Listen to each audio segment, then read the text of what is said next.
Hi traders, Dr. Barry Burns here with TopDocTrading.com. Today we're going to talk about how to determine trend in the market. The classic definition of trend is looking for higher highs and higher lows or lower highs and lower lows. And I disagree with that approach.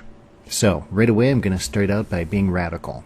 Okay, let me share with you why I don't like that approach to determining trend. So here we have the Euro US dollar. It's a 5-minute chart. And what we're looking at here, for example, is we could say, okay, here is a low, a high, a low. So it looks like we're in a downtrend now, but now we've got a high, a low. Now, where are we going to draw the next high? We could draw it here. And then here, now it looks like we're in a downtrend. We've come back up, kind of made equal high, but this is not a lower low, and now we've got a higher high. But we've got a lower low, higher high, now another lower low, and now another higher high.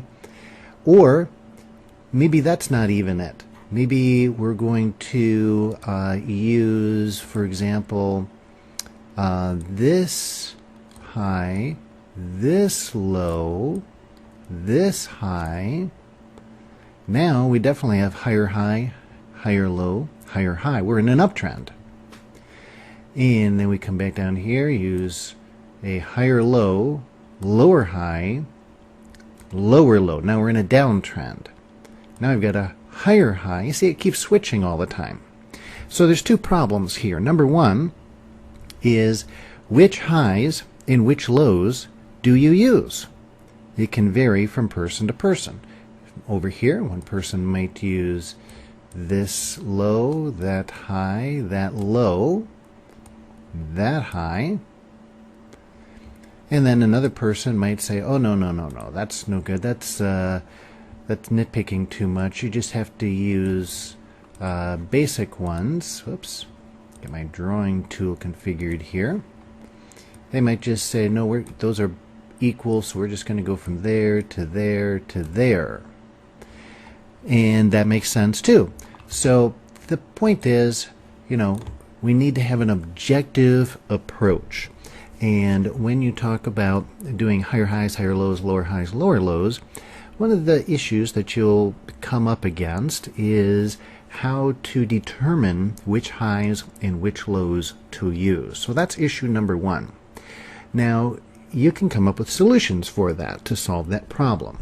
Let me share with you one solution.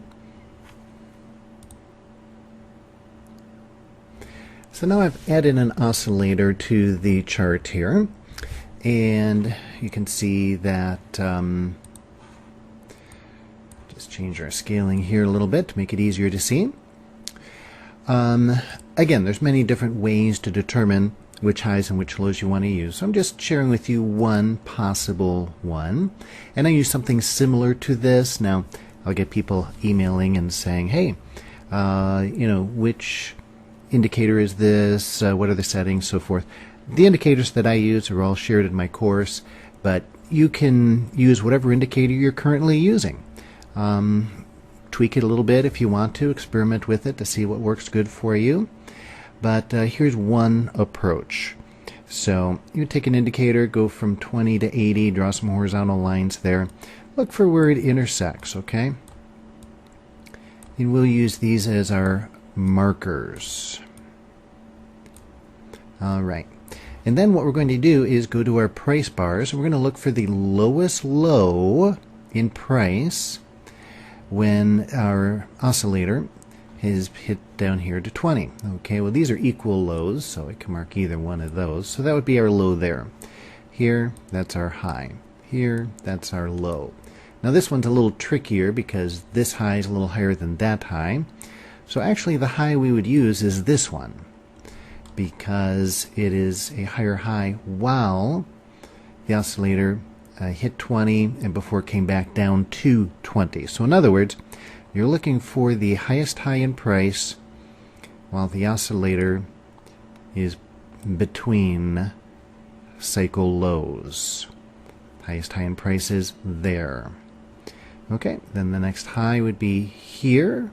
Actually, forgot the low. The next low would be there. The next high would be there. Okay, so that works out pretty well, because now what happens is we actually get objective highs and lows.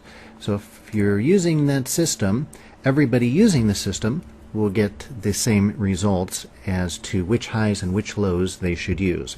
Most importantly, though, is that you will have objective rules. Your rules will be the same every time you trade. Every time you're looking for which high and which low to use, it'll be objective. Now, there is a downside to this still. Even though we've gotten closer, this works great in hindsight. But the problem is, if you look at this, for example, and we already kind of did, this comes up here, and this hits 80. So on the hard right edge of the screen, when the market is right here, this is going to look like a high. And you're not going to be sure where that high really is until the oscillator comes all the way back down to 20. And so that's a bit of a problem when you're trading on the hard right edge of the screen. Again, it's great for hindsight and for analysis, not quite as ducky when you're trading live intrabar on the hard right edge of the screen. And so that is one of the big problems here with this approach that I think can still be usable, but definitely isn't good enough by itself. So we need to do something else. Now, if you look up the definition of trend in the dictionary, it will say to extend in a general direction. And that's very important, because what that means is that really the general accepted use of the term trend is not to measure short-term little trends, little movements where you get higher highs, higher lows. It is meant to be looking for movements that are extending in a general direction. So when I look for trend, I like to look for what I call the intermediate term trend, not really short-term trends. And what I use for that is the 50-period simple moving average, and I color code it. So red is down, green is up, and you'll get little flickers of the change in color. But generally what's happening here is this is saying that there is no trend right now. It's flat. This here, again, no trend right now. It's flat. It's flickering. We have specific ways of reading this. By the way, I should also say this is very, very, very important. Nothing by itself, including this 50-period moving average or even the whole energy of trend, is enough to trade with. And none of it is good enough. And so we use 5 energies, and we look for the alignment of those 5 energies, because this moving average is fine, but by itself, it's not going to work. Not going to work, tell you right now. But I find that it's a great way of measuring the energy of trend.